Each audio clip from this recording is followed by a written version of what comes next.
চলচ্চিত্রে সুদিন ফেরাতে দর্শককে হলমুখী করা এবং নেটফ্লিক্স সহ বিদেশি প্ল্যাটফর্মে বিক্রিযোগ্য সিনেমা বানানোর আহ্বান জানিয়েছেন এটিএন নিউজ এবং এটিএন বাংলার চেয়ারম্যান ডক্টর মাহফুজুর রহমান।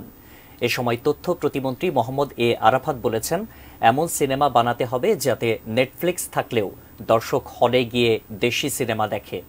শনিবার সন্ধ্যায় আগারগাঁওয়ে বঙ্গবন্ধু আন্তর্জাতিক সম্মেলন কেন্দ্রে আয়োজিত বাংলাদেশ চলচ্চিত্র পরিচালক সমিতির পুরস্কার প্রদান অনুষ্ঠানে এসব কথা বলেন তারা। 2022 এবং 2023 সালে মূলধারার চলচ্চিত্র এবং ওয়েবে যারা সেরা তাদের সম্মানিত করে সংগঠনটি। চলচ্চিত্রের 15 ক্যাটেগরি এবং ওয়েবের 5 ক্যাটেগরিতে মোট 20 ক্যাটেগরিতে 20 জন করে 2 বছরের 40 জনকে পুরস্কৃত করা হয়। আজীবন সম্মাননা পেলেন 2022 সালে অভিনেতা সোহেল রানা এবং পরিচালক এ.জে. মিন্টু। এছাড়া 2023 সালে অভিনেতা মহিউদ্দিন আহমেদ আলমগীর এবং পরিচালক কাজী হায়াত।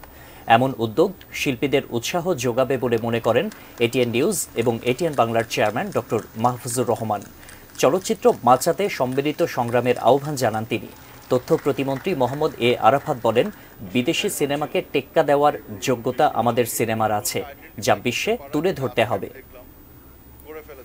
ভালো সিনেমা তৈরি হবে দেশে, আগে হয়েছে, পরিবেশ থাকলে তৈরি হবে এবং ভালো সিনেমা বাংলাদেশের মানুষ হলে যেয়ে দেখবে। নেটফ্লিক্স থাকলেও দেখবে, টেলিভিশন থাকলেও দেখবে, স্টার মুভিজ থাকলেও দেখবে, হলে যেয়ে দেখবে। শক্তিমত্তা নিয়ে সামনে এগিয়ে যাওয়ার জন্য যে পরিবেশ তৈরি করার জন্য যা কিছু করা লাগে আমরা সরকারের জায়গা থেকে সব কিছু করার চেষ্টা করব। আমি চাই দর্শক হলে যাক, আমরা সম্মিলিতভাবে এটিকে আমরা বলি, আমরা আবার সংগ্রামে নামি, সংগ্রাম করব এই চলচ্চিত্র শিল্পকে সেই আগের পজিশনে নিয়ে আসতে, এই সিনেমাগুলিকে আন্তর্জাতিক পর্যায়ে যাতে বিক্রি করা যায়।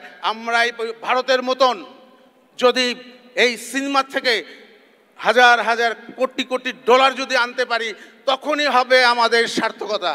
বিদেশি দর্শকদেরকে আকর্ষিত করে বিভিন্ন ভাষায় ডাবিং করে এই ছবিগুলিকে চালাতে হবে।